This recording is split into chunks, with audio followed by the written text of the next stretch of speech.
Gente, muito bom dia. Que alegria enorme estar aqui. A gente fica feliz em sair também, né? Pregar em outras igrejas, claro. Como o Fabinho falou, o coração a gente fica apertado porque a gente ama muito a nossa igreja local. Mas algumas igrejas trazem uma alegria ainda maior. E certamente, pode ter certeza, não falo isso aqui porque estou começando a pregar aqui nesse momento, mas a Igreja Plena traz essa alegria no meu coração, porque sei do desenvolvimento de vocês, do maravilhoso desafio aqui, mas acima de tudo, o que a gente sabe é da fidelidade de vocês, desse púlpito aqui, dos pastores em relação ao Evangelho, e aliado a isso tudo, como o Fabinho falou, o Fabinho é um amigo, e é sempre bom a gente poder compartilhar esse tempo juntos aqui no domingo, onde é muito difícil um pastor estar do lado do outro, porque a gente está uma na nossa igreja, enfim, ele está na outra. Então, Fabinho, obrigado mesmo por poder estar aqui nessa manhã, e vocês por me ouvirem, onde eu quero já pedir para você acompanhar a leitura do texto, Marcos capítulo 8, versículos 34 a 38. Marcos capítulo 8, versículos 34 a 38. Então Jesus, chamou a multidão e os discípulos e disse-lhe: se alguém quiser acompanhar-me, negue-se a si mesmo, tome a sua cruz e me siga, pois quem quiser salvar a sua vida, a perderá. Mas quem perder a vida por minha causa e pelo Evangelho a salvará. Pois que adianta o homem ganhar o mundo inteiro e perder a sua alma? Ou o que o homem poderia dar em troca da sua alma? Se alguém se envergonhar de mim e das minhas palavras nessa geração adúltera e pecadora, o Filho do Homem se envergonhará dele quando vier na glória do seu Pai com os santos anjos. Lê comigo mais uma vez, acompanhe comigo mais uma vez a leitura. Então ele chamou a multidão e os discípulos e disse: se alguém quiser acompanhar-me, negue-se a si mesmo, tome a sua cruz e siga-me. Pois quem quiser salvar a sua vida, a perderá, mas quem perder a vida por minha causa e pelo Evangelho a salvará. Pois que adianta um homem ganhar o mundo inteiro e perder a sua alma? Ou o que o homem poderia dar em troca da sua alma? Se alguém se envergonhar de mim e das minhas palavras nessa geração adúltera e pecadora, o Filho do Homem se envergonhará dele quando vier na glória de seu Pai com os santos anjos. Queria começar falando aqui sobre as grandes perguntas e os grandes mistérios da vida. A gente tem uma rotina muito atribulada, a gente tem um dia a dia cheio de afazeres, cheio de compromissos, cheios de pressa para chegar nos nossos lugares, seja ele no trabalho, por vezes é numa festa, e a gente já sai até no próprio fim de semana apressado para chegar daqui até ali, para cumprir esse ou aquele prazo, para cumprir essa ou aquela exigência, completar esse ou aquele curso, e a gente parece que tem a rotina muito apertada. E dificilmente, por causa disso, a gente tem tempo para parar, para pensar sobre o que eu estou chamando aqui dos grandes mistérios ou as grandes perguntas da vida. De onde eu vim? Para quem ou para o que eu existo? Qual o propósito de tudo isso? E por mais filosófico que isso tudo possa parecer, essas perguntas que para alguns são chatas, para outros são abstratas demais, para alguns elas não têm o chão, o pé na realidade, são coisas que dificilmente a gente deveria se preocupar. O fato é que a resposta a elas é que vai dar o sentido para a nossa vida. E eu sei que o sentido da vida é uma pergunta que ecoa dentro de nós. Que, como eu disse, que talvez você não tenha nunca parado para pensar, ou tenha achado essas questões abstratas demais, sem sentido, sem pé na realidade, fala assim: olha, eu não tenho para pensar nisso, porque eu tenho um prazo amanhã muito forte para cumprir, porque eu tenho esse desafio no trabalho, porque a minha casa está uma bagunça, porque a minha vida está complicada. Mas o fato é que, se nós não pararmos para pensar e responder isso de forma honesta, outras coisas, a gente vai chamar isso dos outros ídolos, outras respostas vão dirigir a nossa vida. Talvez você acabe entendendo que a sua vida é um ciclo biológico, onde você realmente vai, mesmo que você não tenha parado para pensar, você está cumprindo isso. Eu nasço, eu cresço, eu reproduzo, Eu trabalho, eu reproduzo, eu trabalho e eu morro. É isso mesmo que é a vida. Talvez alguns achem que a vida e o sentido da vida está em cumprir, como eu às vezes falei, inconscientemente a gente responde isso, em cumprir certas agendas e certas prioridades que a nossa própria cultura acaba nos impondo. E para quem não sabe para onde vai, qualquer caminho serve. E a gente acaba imerso nisso, de que viver é cumprir aquelas exigências que trarão algum sentido, algum senso de felicidade para a nossa vida. Eu quero casar. Eu quero viajar todo ano, de preferência para o exterior. Eu quero poder guardar esse dinheiro ou esse valor até chegar o ano tal. Eu quero ter essa ascensão profissional. Eu quero ocupar esses cargos. Mas o fato é que mesmo que a gente cumpra todos esses quase pré-requisitos que a nossa cultura nos impõe como sendo um símbolo, um sinônimo, um checklist de uma vida com sentido, a gente está cheio de gente que nós conhecemos, às vezes nossos vizinhos, que clamam audivelmente, mas não, quase sempre silenciosamente, por algum sentido, mesmo depois de eles terem cumprido tudo isso. Gente que inclusive vive com uma infelicidade no coração, porque percebeu que depois de todas essas coisas, onde ele achou que ele alcançaria a tal e tão famosa felicidade, ele cumpriu e percebeu, olhou para o lado e falou assim, mas nada faz sentido. O tal do niilismo está correto. Não é nem para ter sentido mesmo. E o problema, inclusive, de pessoas que acabam adotando esse tipo de pensamento, de que nada vai fazer sentido, é que elas amarguram a sua própria vida e elas não descansam enquanto não amarguram do outro. Parece uma militância. Não faz sentido para mim? Então eu tenho que convencer para todo mundo aqui, se vocês estão vivendo numa ilusão. Seja uma ilusão religiosa, seja uma ilusão financeira, seja uma ilusão de cargo, seja uma ilusão de sucesso, coisa parecida. Parece que quer o tempo inteiro colocar a gente para baixo, porque nada faz sentido. Mas é engraçado que, ao afirmar isso, a impressão que eu tenho, é que ele está ganhando sentido e mostrar para as pessoas que a vida não tem sentido. Porque o fato é que a gente vai buscar isso em alguma coisa.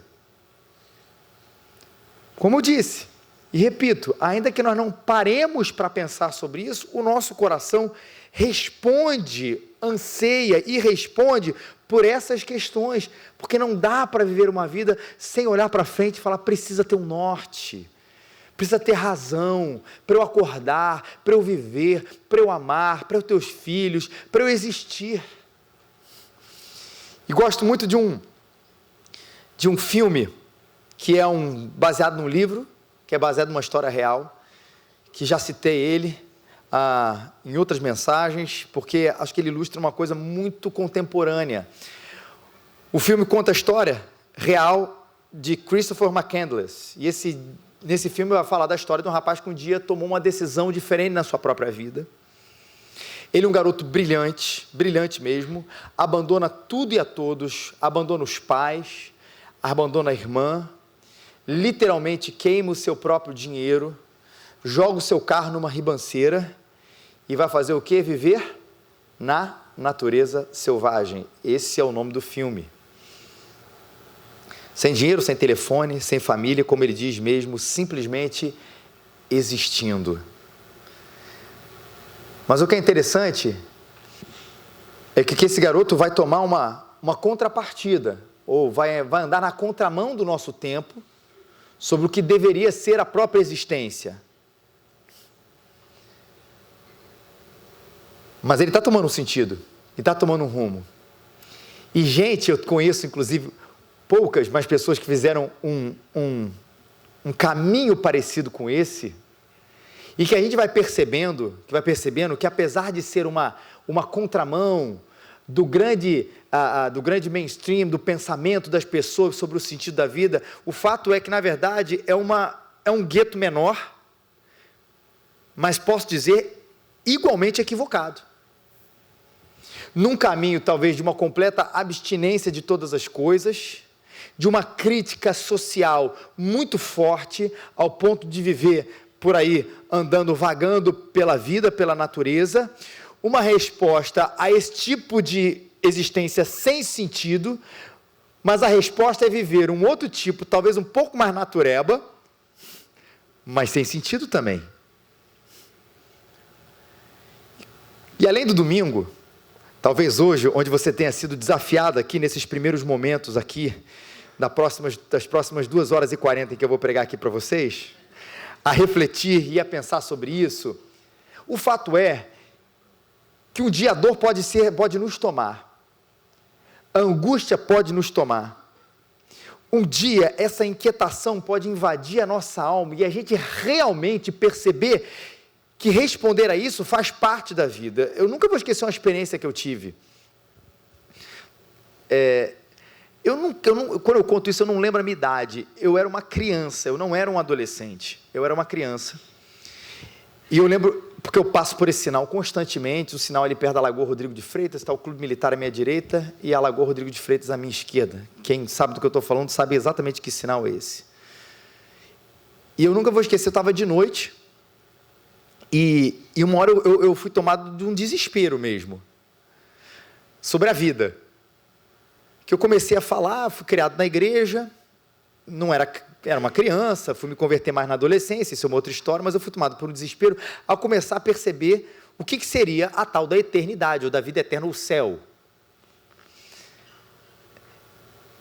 Porque as coisas fazem um pouco mais de sentido quando eu tenho que cumprir um ciclo, ainda que ele seja estranho. Mas eu falo assim, e quando eu for para a eternidade? Não tem morrer. Não tem o crescer, nesse sentido de biológico da coisa. E eu lembro que aquilo me trouxe uma angústia muito forte mesmo. Meus pais tiveram que me acalmar, não era um pânico de um sentimento generalizado, puramente biológico, era uma coisa de uma reflexão, não sei de onde isso nasceu, porque eu era criança, mas meus pais tiveram que me acalmar, meus pais tiveram que falar, enfim, de um jeito que eu compreendesse, mas é que essa experiência como criança me marcou até hoje, porque eu lembro isso de maneira muito vívida. E como eu disse, talvez não tenha sido como criança, mas como adulto, as pessoas um dia se perguntam sobre isso, o sentido de tudo isso, e que ônibus elas estão tomando em relação à sua própria vida, e isso possa bater um certo desespero. E a pergunta começa a dizer assim, será que existe um caminho, uma direção, um ônibus, um trem, um Uber, que vai para a direção certa, daquilo que eu preciso levar para a minha vida? Ou será que o Christopher McCandless estava certo? Tem que vender tudo e viver na natureza selvagem? Ou será que a maioria da população está certa? Será que eu tenho que acender de maneiras as mais diversas, que é assim que eu vou encontrar sentido? E a gente percebe que há pessoas nos dois espectros e nos intermediários que estão aí com um desespero existencial e não sabem de onde vem. E existe um ônibus certo, gente, que não está em você. Não está no olhar para o seu coração. Está naquele que é o Criador da vida. Está naquele que é o caminho, a verdade e a própria vida. Que nos chama, nesse texto especialmente, a andar com Ele. E reconciliado com o Pai através da sua cruz, da cruz que Jesus um dia morreu e que nos reconciliou com o Pai, a encontrar o propósito pela qual eu e você fomos criados, porque nós não somos aqui por um acidente. Isso tudo aqui não é fruto da falta de intenção, mas a própria criação como um todo, o cosmos, a vida, tudo isso é fruto de um Pai amoroso. E se todas essas coisas, inanimadas inclusive, ou outras que têm menos valor do que a própria gente, têm um sentido, quanto mais a gente. E Jesus nesse texto, para mim, parece que chega no âmago dessa questão. Quando ele fala para esse siga-me, vem comigo que você vai encontrar sentido, vem comigo que você vai encontrar propósito. E lá no finalzinho ele começa, eu vou começar de trás para frente, ele termina dizendo: o que aproveita ao homem ganhar o mundo inteiro. Parece que ele está falando para a gente hoje, né? Século 21, o que aproveita o homem ganhar o mundo inteiro e perder a sua alma? Que daria um homem em troca da sua alma?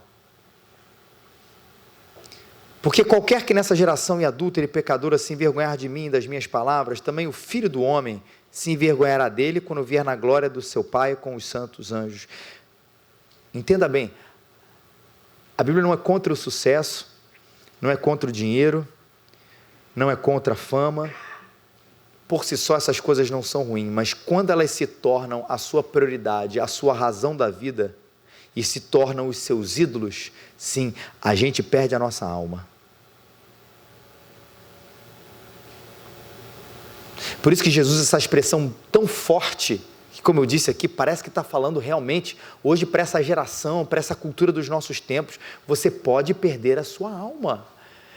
E alma em que sentido? A gente vai falar aqui de vida eterna, e a gente precisa entender o que é que Jesus explica para a gente, o que é que Jesus ensina a gente, quando ele vai falar sobre esse conceito, sobre essa realidade chamada de vida eterna. Lembra da minha experiência lá no carro? Achava que provavelmente vida eterna era isso, a gente tem a vida terrena, e depois a gente tem a vida eterna. Aqui é uma coisa, e lá é outra completamente diferente. A gente sempre foi acostumado a entender vida eterna é isso, o céu, o porvir, o pós-morte. Mas Jesus não ensina a gente sobre vida eterna nessa perspectiva, ou nessa perspectiva somente. Que vida eterna é a gente conhecer a Deus, reconhecer ao próprio Jesus como nosso único Senhor e Salvador. E quando isso acontece, a gente já começa a desfrutar da vida eterna. Há um novo nascimento em nós, a vida em abundância em nós, os nossos olhos são desvendados para compreender quem é Deus, o que é salvação, o que é a vida, e isso começa aqui, e se estende para a eternidade, onde a gente de maneira plena vai estar com Ele, mas o fato é que a eternidade não tem só a ver com o porvir. Por que esse parênteses aqui? Porque quando a gente fala de perder a nossa alma, não tem a ver apenas com perder a nossa alma na eternidade, ou quer dizer, tem a ver com perder a nossa alma na eternidade, aquela ou essa. Porque tem gente que já perdeu a alma e vive com isso aqui na terra, de uma maneira muito intensa. É aquela pessoa que tem tudo, mas não tem nada. Que tem o dinheiro, mas não tem a felicidade. Eu falo muito de viagem porque isso é uma característica que parece muito marcante dessa geração. Viajar virou uma coisa quase que fundamental. Veja a multiplicação dos blogs e das contas de Instagram sobre viagem. Viajar é bom, eu gosto demais, a gente já viaja, volta pensando na outra, não é isso? Mas tem gente que vai com aquela sensação, que eu vou conhecer aquele lugar, aquele paraíso. Para alguns o paraíso é a neve, para outros o paraíso é a praia, para outros o paraíso é a cultura no museu, é a história de umas ruínas, é o descanso, enfim, mas eu vou conhecer aquele paraíso como nós o compreendemos. E é frustrante para muita gente essa experiência que parece que teve uma satisfação limitada. Ele vai com aquela expectativa, parece que abre o pacote da viagem, desfruta e come, e fala, foi bom, mas eu achava que ia ser melhor. Não porque o lugar é decepcionante, porque o serviço foi ruim, porque o quadro era horroroso, porque a praia era gelada demais, ou era quente demais, porque a areia estava ruim, não é isso. É porque não trouxe aquilo que a alma achava, queria encontrar numa vida viajando. Mais uma vez, o dinheiro é a mesma coisa. O Jim Carrey, esse mesmo, o ator do Máscara, Debiloide, filmes assim, que parece que não reflete, mas ele tem uma frase muito interessante. Ele passou por uma crise forte nos últimos anos, ele fala assim, eu gostaria que todas as pessoas tivessem dinheiro, fama e sucesso, para que todas as pessoas compreendessem que não é necessário, ou que a dinheiro, a fama e o sucesso não entrega aquilo que eles estão precisando. A experiência dele, de um homem que você pode dizer assim, pô, peraí, esse teve todas essas coisas. O que ele está dizendo, se eu fosse traduzir, ou se eu fosse ler a frase do Jim Carrey, à luz do Evangelho, eu diria assim: Jim Carrey, o que você está dizendo é que você perdeu a sua alma. Porque talvez você tenha colocado a sua felicidade nessas coisas e você percebeu que você espremeu e aquilo não trouxe aquele sentido que você tanto precisava. E é verdade. Mas deixa eu te falar de Jesus. Perdeu a alma na terra. Perdeu a alma no céu. E aí vamos falar da eternidade como um todo. Porque sim, existe um aspecto do nosso destino eterno. Enquanto o nosso destino aqui, todos nós estamos nesse endereço, na Avenida 7 de Setembro, na Igreja Plena de Caraí, a verdade é que mesmo quando a gente sai daqui, nós vamos para um lugar diferente, mas quando nós morremos, existem 2 lugares para nós irmos. E aí está falando do destino final da vida. E Jesus diz que sim, quem não anda com Ele, quem não reconheceu em primeiro lugar, em arrependimento e fé, que Ele é o Senhor da vida, o Salvador da vida, não irá desfrutar a eternidade com aquele que é eterno. Não irá desfrutar a eternidade do porvir com aquele que é amor, com aquele que é misericórdia, com aquele que é vida. E por mais que essa palavra possa parecer desatualizada nos nossos dias, sim, Jesus está falando do inferno. Realidade muito presente na Bíblia, muito nas palavras de Jesus. Sim, você perde a sua alma nesse tempo e, por consequência, perderá a sua alma nessa eternidade, no céu, onde você passará a sua vida inteira separado de Cristo. Só Cristo pode transformar essa condição que começa aqui e se estende para lá. Viva para a eternidade. Foi para lá que você foi criado. Foi para essa vida eterna aqui, que se estende para lá, que você foi criado e que você vai encontrar sentido. Viva para a eternidade e viva para essa santa loucura que Jesus nos chama a viver. A frase talvez mais conhecida ou a ação, o verbo mais conhecido desse texto é o negue-se a si mesmo,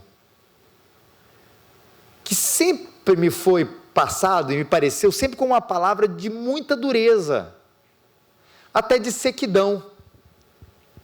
E assim, normalmente, que há compreensão no senso comum, que foi perpassando o tempo, da igreja evangélica, sobre esse texto, sobre essa palavra de Jesus. Negar-se significa ser infeliz. Por isso tem muito cristão, às vezes, que parece que vive com culpa, né? Por se está tudo bem, porque se eu me nego, eu devo experimentar um pouco da infelicidade. Se eu estou feliz, opa, o que é que vai acontecer daqui a pouco? Tem alguma coisa. Deus vai mandar alguma provação. Ou o indivíduo que fala assim: olha, eu quero agradecer, numa reunião de oração, eu quero agradecer, porque agora minha vida está tudo bem. Estou feliz com a minha esposa, com meu marido, com meus filhos, meu trabalho. Está indo tudo bem, minha relação com Deus está ótima. Aí vai ter um irmãozinho que vai falar assim: irmão, vigia. Porque o diabo, ele está deixando você viver assim porque você não está fazendo diferença no reino de Deus. Porque se você tivesse, o diabo estava incomodando. Então, a medida da boa espiritualidade acaba sendo o sofrimento. A medida de um bom relacionamento com Deus acaba sendo quase que a miséria de vida que a gente vive. Porque se está tudo bem, é sinal de que o diabo deixou você viver mesmo, que você não faz diferença nenhuma. E não é assim, esse negar-se não é viver nessa coisa horrorosa. Jesus está olhando para o coração do homem. E provavelmente não, já sabendo assim, você deve estar querendo encontrar sentido em você, porque é isso que todos os tempos, inclusive os nossos, sempre afirmaram a respeito da vida. Repara nos filmes, nas histórias. Pessoa, final do filme da Disney, olha para dentro de você, que você encontrará felicidade. Olhe para o seu coração, para quem você realmente é. Liberte-se desse povinho, seja Moana. Você vai saber lá o que os astros e as estrelas têm para você. Você é especial, aquela coisa toda. Você encontrar isso dentro de você. E aí a gente passa acreditando nisso, a vida acreditando nisso. De que se eu olhar para mim, de que se eu olhar para dentro de mim, eu vou encontrar alguma coisa muito lá dentro. E tem gente que parece que é muito lá dentro mesmo, é quase uma escavação no pré-sal, para encontrar alguma coisa que serve. E Jesus está dizendo assim, negue-se a si mesmo. Espera aí, que história é essa? Que santa loucura é essa? E aí a gente vai entender que Jesus fala que os maus desígnios procedem do interior do coração do homem. A Bíblia vai nos ensinar que o coração do homem é enganoso. Em outras palavras, se eu começar a querer achar em mim e revirar a minha vida para tentar achar sentido e propósito, eu não vou encontrá-lo porque isso não está em mim. Por isso eu preciso me negar. Como quem quer arrumar a sua casa e vê que de repente aquilo ali está uma bagunça e você precisa tirar os lixos do armário. Você precisa tirar as roupas antigas que não mais lhe servem, mas por algum motivo aquilo está ali presente. Fazer um arranjo na casa, um rearranjo, tirando, e aí usando mais a linguagem bíblica aqui, tirando os nossos ídolos, a nossa ideia de felicidade, a nossa visão sobre a vida, retirar, negar essas coisas, mas para substituir para a visão de Deus sobre todas essas coisas. E por isso a palavra de Jesus, ele é tão dura, tão poderosa e tão boa para a gente. Porque ela nos salva. Porque ela nos tira dessa busca incessante dentro de nós, por alguma coisa que nós não vamos encontrar dentro de nós, mas vamos encontrar nele, porque é por ele, por meio dele, e que para ele que são todas as coisas. Nós não somos o centro do universo, nós não somos o centro da vida, nós não somos o centro da existência, é nele, e por isso eu me nego. E olha que bacana, eu me nego para ganhar, eu me nego para a felicidade, eu me nego para encontrar sentido, eu deixo as coisas para trás, das coisas que eu sempre acreditei, porque essa substituição, ela é maravilhosa, e aí sim as coisas começam a fazer sentido, a resposta não está em você, por isso, negue-se, e ainda que você diga assim, não, mas eu creio em Cristo no meu coração, eu já me neguei, entendi a visão de Deus sobre todas as coisas, a visão de Cristo sobre todas as coisas, e estou caminhando, mas você sabe, e prego isso agora para esse coração pecador aqui do Felipe, é diário essa história, porque eu vou em algum momento me convencer que tem alguma coisa além de Deus, ou acima de Deus, na minha opinião, que vai me dar alguma coisa que só Deus vai fazer. O tempo inteiro eu estou nesse movimento, por isso que o tempo inteiro é a negação, o tempo inteiro é o não, é revir esse armário, que você vai encontrar um ídolozinho que na verdade está te atrapalhando, te deixando fazer, deixando você não encontrar o sentido, a felicidade nessa vida que é em Deus. Viva essa santa loucura e não viva pelas consequências. E aqui eu quero encontrar esse movimento que Jesus nos chama, né? Vai falar da eternidade, Jesus vai falar sobre perder a alma, sobre negar-se a si mesmo, e vai falar sobre tomar a nossa cruz. Outra expressão complicada, porque cruz virou quase sinônimo de sogra, de cunhado, de cunhada, onde a gente diz isso, né? A minha sogra é a minha cruz, meu cunhado, minha cunhada é a cruz que eu tenho que carregar nessa vida, né? O que virou a cruz nos nossos dias? Aquela coisa horrorosa que infelizmente a gente herdou, seja por laços sanguíneos, familiares, ou por algum motivo a gente herdou e que não tem jeito, é isso aí mesmo, é a minha cruz. Só que a cruz para Jesus não era isso. A cruz para Jesus era a consequência da vida que ele tinha. E por isso que a gente está dizendo para não viver pelas consequências e viver debaixo da teologia do tanto faz, que é uma expressão que eu vi há muito tempo atrás, não é minha. Como quem diz o seguinte, sendo fiel a Cristo, vivendo como Jesus quer que você viva, confiando na sua vida nele, tendo o coração todo centrado no Evangelho, e ainda assim você não sofrer perseguição, não sofrer alguma limitação, graças a Deus, que bom, e nós no Brasil vivemos dessa maneira, diferente dos nossos irmãos numa Coreia do Norte, no Afeganistão, em outros países onde a perseguição ela é enorme em relação aos nossos irmãos da fé.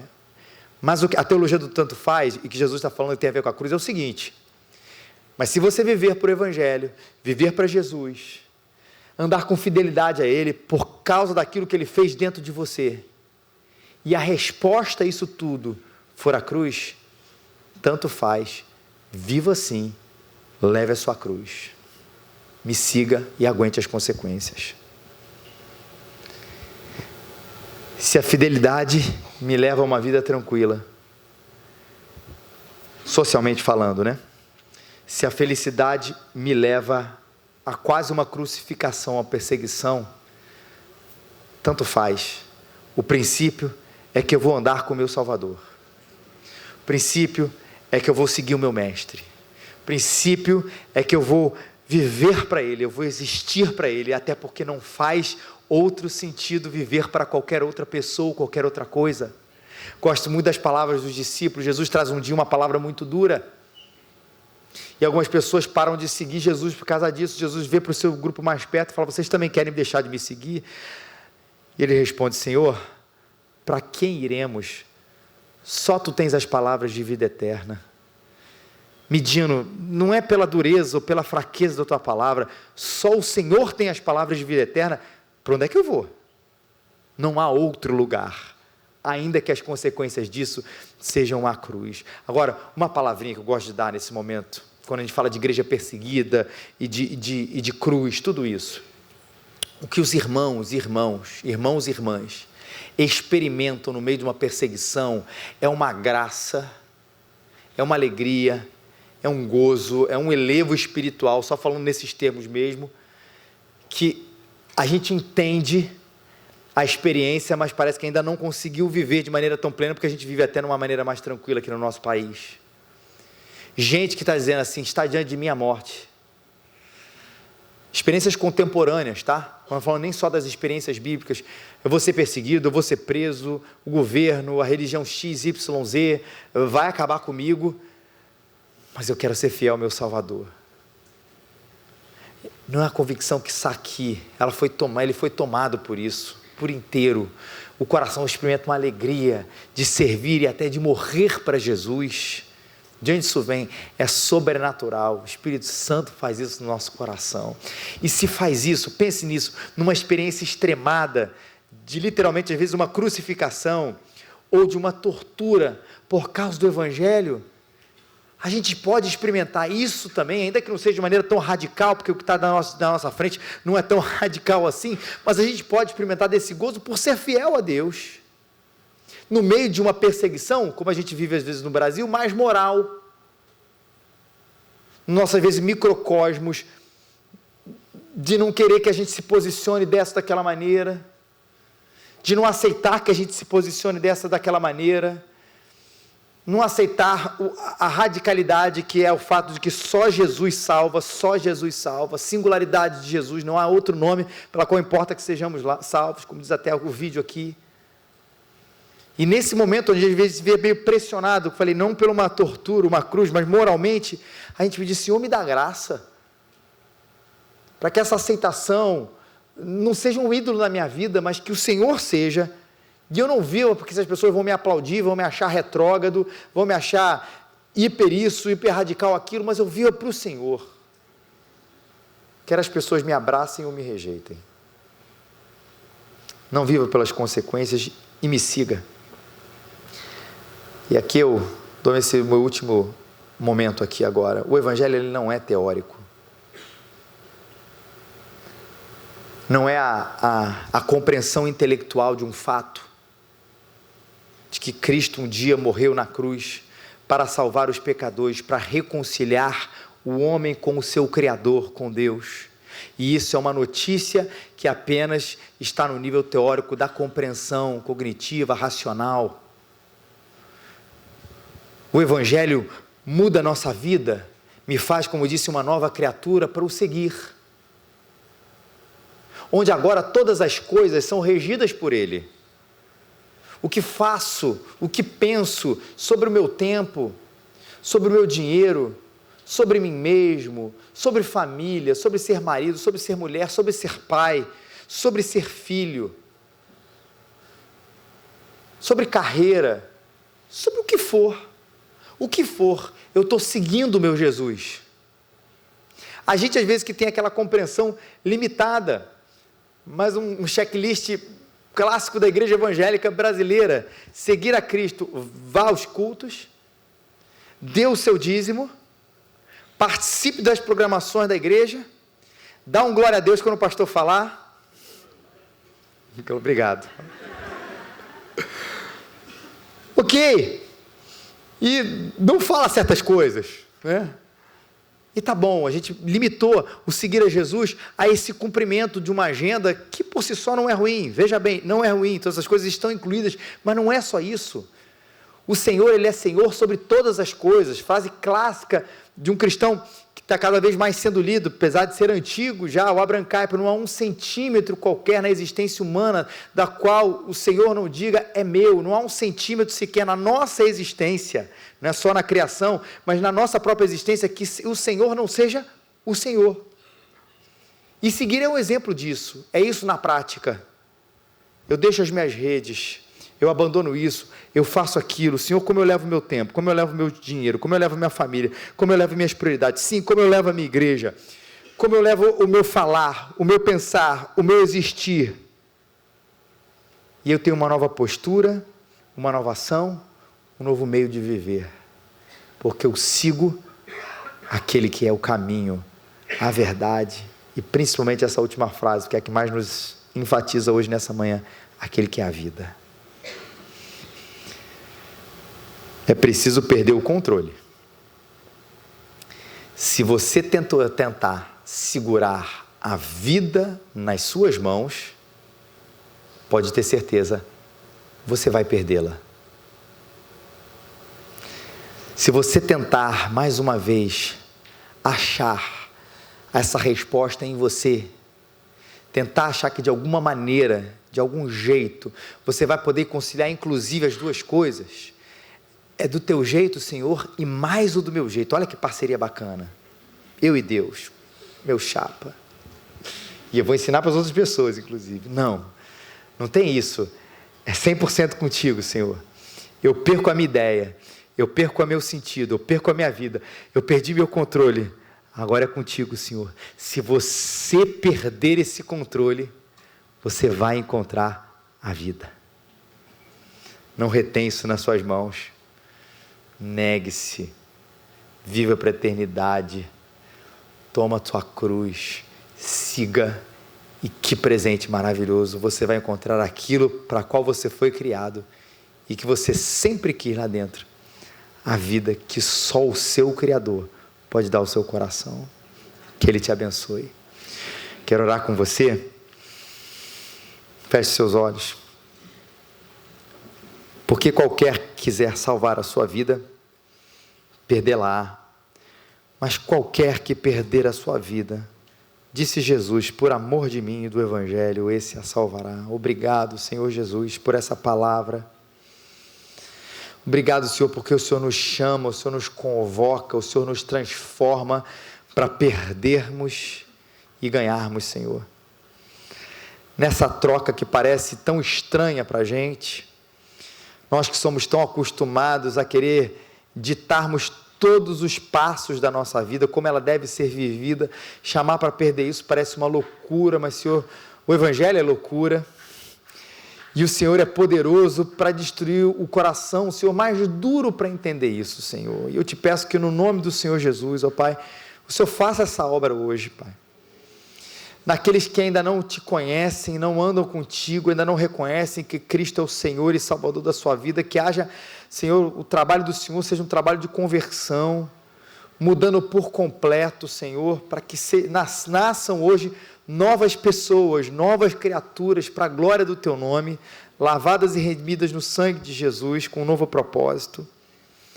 E Deus, aqueles que já te conhecem, Senhor, mas que ainda tem, Senhor, tantos ídolos no coração para serem trabalhados, tantas, ó Deus, dificuldades, ó Deus, tantas coisas que precisam entregar. Senhor, traz arrependimento na gente, fé na gente, uma confiança de nós nos jogarmos nos teus braços, andarmos conforme o Senhor quer e abandonarmos aquilo que tem nos prendido e que não vale a pena, Senhor, e que não vale a pena, porque só Tu, Senhor, só Tu tens as palavras de vida eterna, só Tu és o caminho, a verdade e a vida, Senhor. Traz isso para a gente, é o que nós te pedimos, no nome maravilhoso daquele que se entregou por nós, Jesus Cristo. Amém. Amém.